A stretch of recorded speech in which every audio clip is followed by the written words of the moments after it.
Newman त्रुटि विश्लेषण model गणितीय समस्याओं को हल करते समय किसी बालक द्वारा रखी जाने वाली त्रुटि निम्न 5 स्तरों पर आधारित होती है। ये 2 स्तर क्रमबद्ध होते हैं: समस्या को पढ़ना, समस्या को समझना, गणितीय सांकेतिकरण, गणितीय संक्रियाओं का प्रयोग, उत्तर स्थापन। उपचारात्मक शिक्षण विधानात्मक परीक्षणों के परिणामों के आधार पर बालक की अधिगम न्यूनता, बाधा, कठिनाइयाँ, त्रुटि को दूर करने के लिए अपनाई जाने वाली विशिष्ट शिक्षण व्यवस्था उपचारात्मक शिक्षण कहलाता है। आधार निदानात्मक परीक्षण के परिणाम। उपचारात्मक शिक्षण व्यवस्था व्यक्तिगत। जब बालक की त्रुटि की प्रकृति व्यक्तिगत हो। सामूहिक। जब छात्र की त्रुटि का संबंध अन्य छात्रों द्वारा की जाने वाली त्रुटियों से है।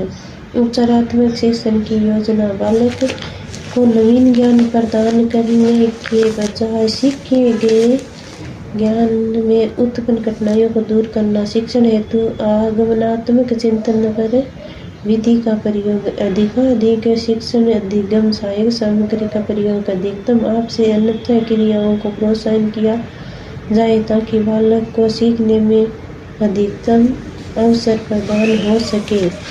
भय मुक्त वातावरण का निर्माण। प्राथमिक स्तर पर खेल गतिविधियों का प्रयोग। अवधान न्यूनता वाले बालकों को हमेशा कक्ष की अग्रिम पंक्ति में बैठाना चाहिए। उपचारात्मक शिक्षण विधियाँ। कक्षा शिक्षण विधि। सामान्य कक्षा शिक्षण व्यवस्था के तहत अधिगम कठिनाइयाँ उत्पन्न होने पर सभी बालकों को एक साथ भिन्न समूह के विभाजित किए प्रकरण की पुनरावृत्ति करवा दी जाती है।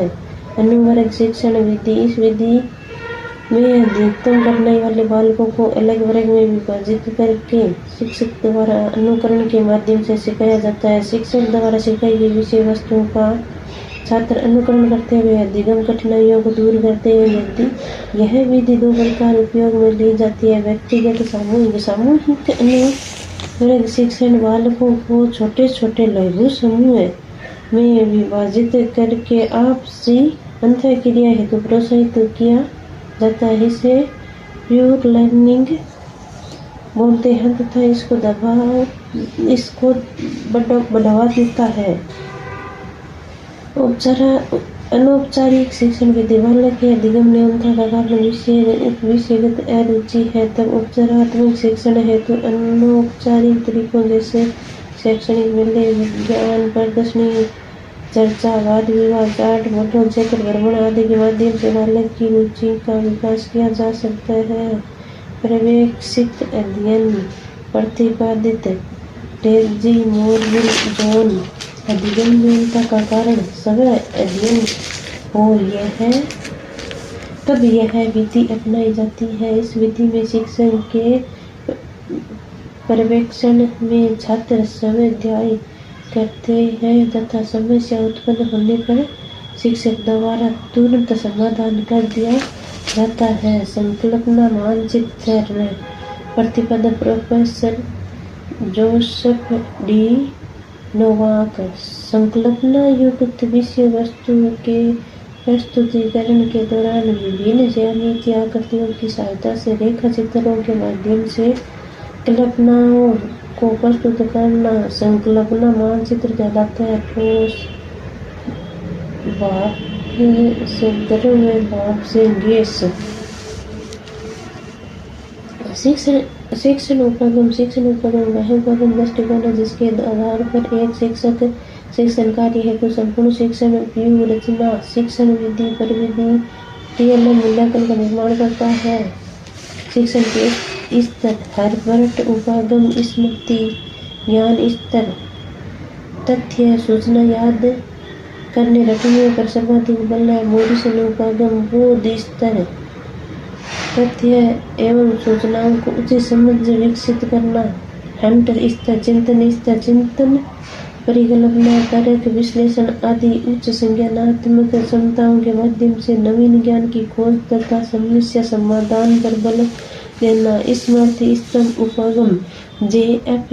हर्बर्ट। प्रणाली संरचना 4। स्पष्टता, जिला, प्रस्तावना, प्रस्तुतिकरण उद्देश्य कथन लाइन संबंध व्यवस्था विधि हर्बर्ट की पंचपदी प्रणाली प्रस्तावना बालक के पूर्व ज्ञान की जांच करता है। प्रस्तुतिकरण सबसे महत्वपूर्ण तथ्य तुलना संबंध साचर्यता सामान्यकरण अनुप्रयोग सामाजिक प्रणाली शिक्षक की प्रणाली मूल्यांकन प्रणाली वस्तुनिष्ठ प्रश्न मौखिक परीक्षण तथ्य सूचना आधारित प्रत्याय स्मरण प्रत्याभिमान बोध स्तर उपागम एच.सी. मॉरिसन प्रणाली 5 चरण अन्वेषण बालक के वास्तविक अधिगम स्तर की जांच प्रस्तुतिकरण आत्मीकरण परिपाक सबसे महत्वपूर्ण चरण है। विषय वस्तु के प्रत्येक पहलू पर समझ विकसित होना व्यवस्थापन संगठन आत्मीकरण ज्ञान को क्रमबद्ध रूप से लिखा वर्णन आत्मीकृत ज्ञान को सरल भाषा में मौखिक रूप से प्रस्तुत करना सामाजिक प्रणाली छात्र व शिक्षक दोनों समान भूमिका में होते हैं। मूल्यांकन अवबोध पर आधारित व्याख्यात्मक प्रश्न चिंतन उपागम हंट 4 चरण समस्या की उपस्थिति परिकल्पना का निर्माण सत्यापन तर्क द्वारा परिकल्पना की जांच परीक्षण समस्या समाधान सामाजिक प्रणाली शिक्षक की भूमिका गौण व छात्र मुख्य भूमिका में होता है। मूल्यांकन आलोचनात्मक चिंतन पर आधारित निबंधात्मक प्रश्न रचनावादी उपागम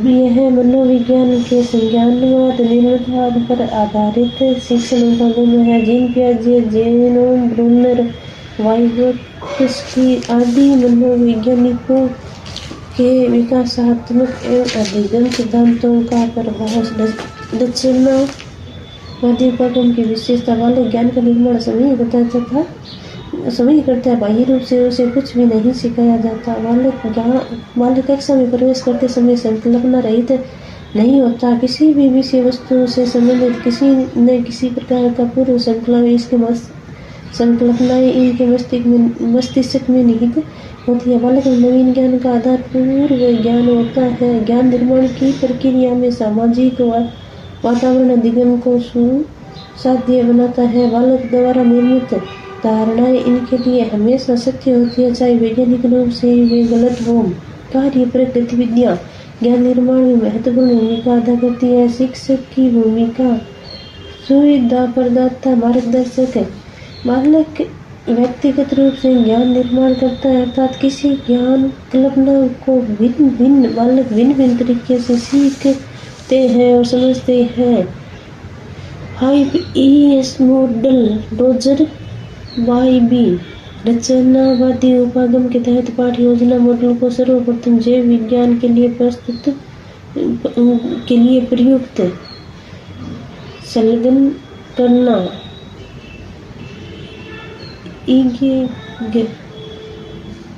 बालक को कार्यप्रक गतिविधियों में शामिल करना उजागर करना एक्सप्लेन बालक को पूर्व ज्ञान की खोज करना बालक के पूर्व ज्ञान की खोज करना व्याख्या करना एग्जाम्पल एक्सप्लेन विस्तार पूर्वक विषय वस्तु का प्रस्तुतिकरण विस्तारित करना इलेबोरेट प्राप्त ज्ञान को समय प्रयासों से विचार प्रदान करना मूल्यांकन एवेल्युएट बालक द्वारा निर्मित ज्ञान का मूल्यांकन करना खोज उपागम अन्वेषण उपागम जेरोम ब्रूनर रचनावादी उपागम का विस्तारित रूप जेरोम ब्रूनर बालक की संज्ञानात्मक विकास को 3 अवस्थाएं बताई। सक्रिय अवस्था इस अवस्था बालक मूर्त वस्तुओं के साथ प्रत्यक्ष अनुभव के माध्यम से सीखता है। यह है क्रिया प्रधान अवस्था होती है। प्रतिमा अवस्था बालक प्रत्यक्षीकरण क्रिया में विभेद करता है। बालक मूर्त वस्तुओं के स्थान पर प्रतिमा वास्तविक चित्रों के माध्यम से सीखता है। सांकेतिक अवस्था इस अवस्था में बालक विभिन्न प्रकार के संकेतों के माध्यम से सीखता है। बालक लिखित चिन्ह वर्ण अक्षर की पहचान प्रारंभ कर देता है। खोज उपागम के व्यवहारिक अनुप्रयोग एडगर डेल का अनुभव संकुल LPS पाठ्य पुस्तक निर्माण वेन हेल का सिद्धांत है। RCEM उपागम भारतीय उपागम, NCERT उपागम, RCEM regional college of institute Mysore. अदा इनपुट प्रक्रिया प्रोसेस, पर्दा आउटपुट। प्रणाली उपागम सिस्टम अप्रोच, शैक्षिक तकनीक आधारित उपागम एजुकेशन टेक्नोलॉजी बेस अप्रोच। विज्ञान शिक्षण के उपागम हेडरसन किसी विज्ञान के नियम सिद्धांत के शिक्षण हेतु निम्न 4 चरण बनाए जाते हैं। SR स्टेटमेंट ऑफ रूल नियम का कथन। CR क्लैरिफिकेशन ऑफ रूल नियम का स्पष्टीकरण, व्याख्या, उदाहरण प्रयोग। GR जस्टिफिकेशन ऑफ रूल नियम का औचित्यकरण। AR एप्लीकेशन ऑफ रूल नियम का अनुप्रयोग, व्याख्यात्मक विवरणात्मक उपागम, स्मृति स्तर हेतु उपयोगी, शिक्षक केंद्रित उपागम, पूर्ण संरचित उपागम सबसे कम महत्वपूर्ण। खोज उपागम बोध स्तर, बालकों को वैज्ञानिक नियम सिद्धांतों को खोजने के लिए अभिप्रेरित किया जाता है। छात्र शिक्षक दोनों सक्रिय होते हैं। अर्ध संरचित प्रक्रिया चरण CR SR GR AR। प्रक्रिया प्रयोग उपागम चिंतन स्तर, बालक समय प्रयोग करता है, शिक्षक मार्गदर्शक भूमिका में होता है, छात्र सर्वाधिक सक्रिय होता है। असंरचित चरण CR GR SR AR सर्वोच्च स्तरीय उपागम, व्याख्यान विधि, परंपरागत विधि, पूर्णतः शिक्षक केंद्रित एक मार्गीय प्रक्रिया, क्योंकि छात्र द्वारा दी जाने वाली प्रतिपुष्टि या अनुक्रिया का कोई महत्व नहीं होता। चरण व्याख्यान पूर्व तैयारी, शिक्षक द्वारा व्याख्यान का प्रस्तुतिकरण, छात्रों द्वारा व्याख्यान का ग्रहण, प्रकरण, ऐतिहासिक प्रकरण, सैद्धांतिक ज्ञान, विस्तृत प्रकरण का सिंहावलोकन, वैज्ञानिकों की जीवनी। व्याख्यान विधि को अधिकतम प्रभावशाली तरीके से प्रयोग में लेने के लिए निम्न चरण अपनाए जाते हैं। व्याख्यान के लिए स्पष्ट उद्देश्य, प्रभावशाली प्रस्तावना, संगठित रूप में विषय वस्तु का प्रस्तुतिकरण, TLA का प्रयोग, व्याख्यान का सारांश, निष्कर्ष। इस विधि के माध्यम से कम समय में दीर्घ मात्रा में ज्ञान प्रदान किया जा सकता है। न्यूनतम संसाधनों द्वारा इस विधि के माध्यम से शिक्षण करवाया जा सकता है। मितव्ययी विधि, उच्च स्तर पर शिक्षण हेतु उपयोगी।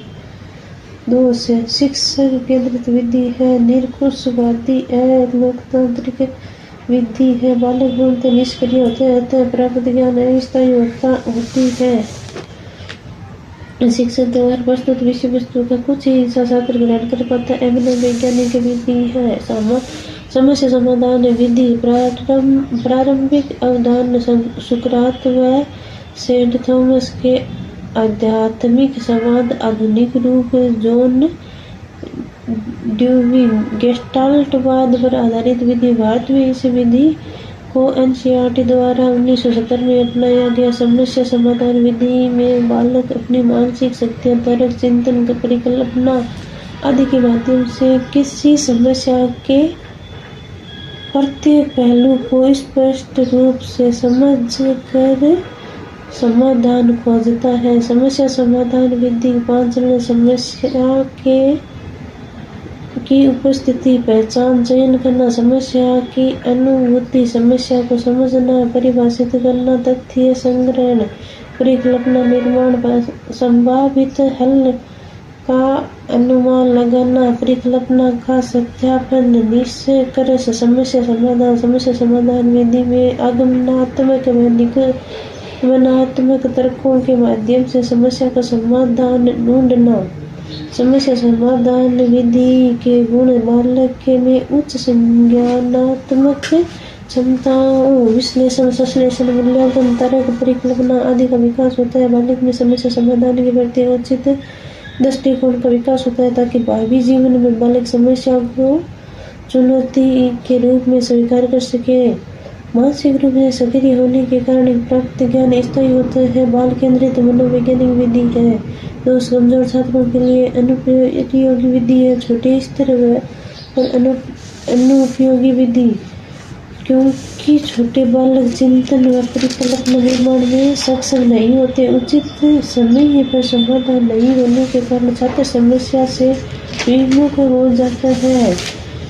मस्तिष्क उद्वेलन विधि, मानस मंथन विधि, मस्तिष्क विप्लन विधि। प्रवर्तक है एलेक्स फेनी ओसबोर्न। पुस्तक अप्लाइड इमेजिनेशन।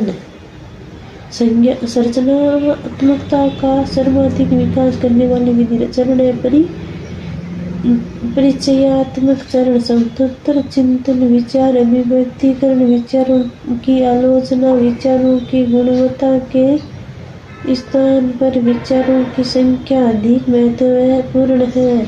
हिमवंशक अवस्था, समस्या का परिभाषीकरण, समस्या का सकेंद्रीय कथन का चयन, मानस मंथन, मस्तिष्क उद्वेलन, उपयोगी विचारों का चुनाव, मूल्यांकन। परिचयात्मक चरण, शिक्षक द्वारा बालकों को दिशा निर्देश दिए जाते हैं। सभी छात्रों को स्वतंत्र चिंतन करना है, स्वतंत्रपूर्वक विचारों का अभिव्यक्तिकरण करना, किसी के भी विचारों की आलोचना नहीं करनी है। विचारों की गुणवत्ता के बजाय विचारों की संख्या अधिक महत्वपूर्ण है। हिमवंशक अवस्था, इस चरण में बालकों को वस्तुओं के असामान्य उपयोग पूछे जाते हैं। गुण, इस विधि के माध्यम से बालक में स्वतंत्र चिंतन, मौलिकता, धारा प्रवाहित आदि का विकास होता है। बालक में सृजनात्मकता का विकास होता है। बालक में अपसारी चिंतन का विकास करती है। बाल केंद्रीय मनोवैज्ञानिक विधि है। बालक में मानसिक रूप से सक्रिय होने के कारण प्राप्त ज्ञान स्थायी होता है। अंतर्मुखी बालकों के लिए अनुपयोगी विधि है। कमजोर बालकों के लिए अनुपयोगी विधि है। सभी प्रतिभाशाली सृजनात्मक हो ऐसा संभव नहीं है। खोज विधि, अन्वेषण विधि, अनुसंधान विधि। होरिस्को लैटिन भाषा में खोजता हूँ, खोजने हेतु प्रेरित करने वाली विधि है। वैज्ञानिक दृष्टिकोण का विकास है। प्रतिपादक H.F. आर्मस्ट्रॉन्ग। हर्बर्ट स्पेंसर के अनुसार इस एक बालक को जितना हो सके उतना कम से कम बताया जाए तथा जितना संभव हो सके खोजने के लिए अभिप्रेरित किया जाए। आर्मस्ट्रॉन्ग में अनुसंधान विधि के माध्यम से किसी भी बालक को वैज्ञानिक के रूप में देखता हूँ। चरण, समस्या की उपस्थिति, समस्या को समझना, आंकड़ों, तथ्यों का संग्रहण, अवलोकन, प्रयोगात्मक कार्य, परिकल्पना निर्माण, परिकल्पना परीक्षण, सत्यता, निष्कर्ष, नवीन ज्ञान। गुण, बालक में खोजी प्रवृत्ति का विकास होता है। बालक में वैज्ञानिक दृष्टिकोण का विकास होता है। बालक में अवलोकन, परिकल्पना निर्माण, परिकल्पना सत्यापन जैसी दक्षताओं का विकास होता है। बाल केंद्रित विधि है, मनोवैज्ञानिक विधि है। दोष, कमजोर बालकों के लिए अनुपयोगी विधि है। खोजने में मेहनत अधिक करने की आवश्यकता होती है तथा समय अधिक लगता है। छोटे स्तर में पर अनुपयोगी विधि। दल शिक्षण, यह है नवाचारी विधि मिशिगन व हार्वे द्वारा प्रस्तुत की गई। इसको प्रायोगिक रूप से प्रस्तुत जे फ्रीमैन द्वारा किया गया। यह सहकारिता आधारित शिक्षण विधि है। इसमें एक से अधिक शिक्षक एक समूह में एक साथ मिलकर सहयोगात्मक प्रवृत्ति के साथ शिक्षण करवाते हैं। उत्प्रेरणात्मक चरण, इस चरण में शिक्षक दल के अध्यक्ष द्वारा बालकों को विषय वस्तु से परिचित करवाया जाता है तथा प्रस्तावना प्रस्तुत की जाती है। शिक्षण चरण दल शिक्षक सदस्यों द्वारा अपनी विषय वस्तु को छात्रों के समक्ष प्रस्तुत किया जाता है। सह विभाजन विषय वस्तु के प्रस्तुतिकरण के पश्चात बालकों की जिज्ञासाओं तथा समस्याओं के आधार पर अलग अलग समूह में विभाजित कर दिया जाता है। विशेषज्ञ शिक्षकों द्वारा अलग अलग समूहों को समस्या समाधान किया जाता है। समापन चरण अलग अलग समूह में विभाजित छात्रों को एक साथ पुनः कक्षा में बैठा कर विषय वस्तु का सारांश व निष्कर्ष प्रस्तुत किया जाता है। इस विधि में छात्र एक साथ एक ही कक्षा में अलग अलग शिक्षकों के अनुभवों से लाभान्वित हो सकते हैं, परंतु इस दौरान यह अति आवश्यक होता है कि सभी शिक्षक आपस में सामंजस्यपूर्वक तरीके से सहयोगात्मक शिक्षण कराएं। सामूहिक परिचर्या इस विधि में बालकों को किसी वैज्ञानिक विषय वस्तु के प्रति समझ विकसित करने वह वैचारिक दृष्टिकोण का निर्माण करने हेतु परिचर्या में शामिल किया जाता है। चर्चा के किसी भी रूप में शामिल होने पर छात्र अपने वैचारिक दृष्टिकोण का निर्माण कर विचार अभिव्यक्तिकरण की क्षमता का विकास करते हैं। पैनल परिचर्चा प्रतिपादक हैरी एंड ओवर स्ट्रीट है। पैनल शब्द का अर्थ होता है लघु विशिष्ट समूह। इस चर्चा के रूप में विशेषज्ञ तर्क वितर्क के माध्यम से किसी वैज्ञानिक मुद्दे पर चर्चा करते हैं तथा छात्र उस चर्चा को श्रोता के रूप में सुनते हैं। परिसंवाद चर्चा के इस रूप में विशेषज्ञ द्वारा बारी बारी से तय समय तक विचार अभिव्यक्त किए जाते हैं तथा छात्र श्रोता के रूप में विचारों को ग्रहण करते हैं। बाद में चर्चा के इस रूप में छात्र सक्रिय रूप से भाग लेते हैं। किसी आलोचनात्मक चिंतन पर आधारित प्रकरण को आधार मानकर वाद विवाद का आयोजन किया जाता है। छात्रों का एक समूह मुद्दे के पक्ष में तथा एक विपक्ष में विचार रखता है। विज्ञान शिक्षण की चुनौतियां या समस्याएं संसाधनों का अभाव। प्रत्येक विद्यालय में प्रयोगशाला नहीं होती। वैज्ञानिक ज्ञान पूर्णतः प्रायोगिक होता है जिसे केवल सैद्धांतिक रूप से प्रस्तुत करना चुनौतीपूर्ण होता है। विज्ञान निरंतर क्रांतिकारी परिवर्तनों की स्थिति है। विज्ञान की गतिशील प्रगति होने के कारण शिक्षक के समक्ष यह चुनौती होती है कि वह लगातार अध्ययन जारी रखे। पाठ्यचर्या का बोझ। पाठ्यचर्या में अधिक मात्रा में विषय वस्तु के होने के कारण छात्र व शिक्षक के लिए यह बोझिल होता है। सामाजिक अध्ययन की संकल्पना 1892 में अमेरिका में पाठ्यचर्या की समीक्षा हेतु कॉमेंटर ऑफ 10 का गठन किया गया, जिसमें सर्वप्रथम सामाजिक विज्ञान विषय की अनुशंसा की। 1916 में अमेरिका में माध्यमिक शिक्षा पुनर्गठन आयोग ने सामाजिक ज्ञान विषय को आधिकारिक मान्यता प्रदान की। 1920 से 1955 तक का काल सामाजिक ज्ञान का काल कहलाता है। 1937 में महात्मा गांधी द्वारा प्रतिपादित बुनियादी शिक्षा प्रणाली की पाठ्यचर्या निर्माण समिति डॉक्टर जाकिर हुसैन समिति ने सामाजिक ज्ञान को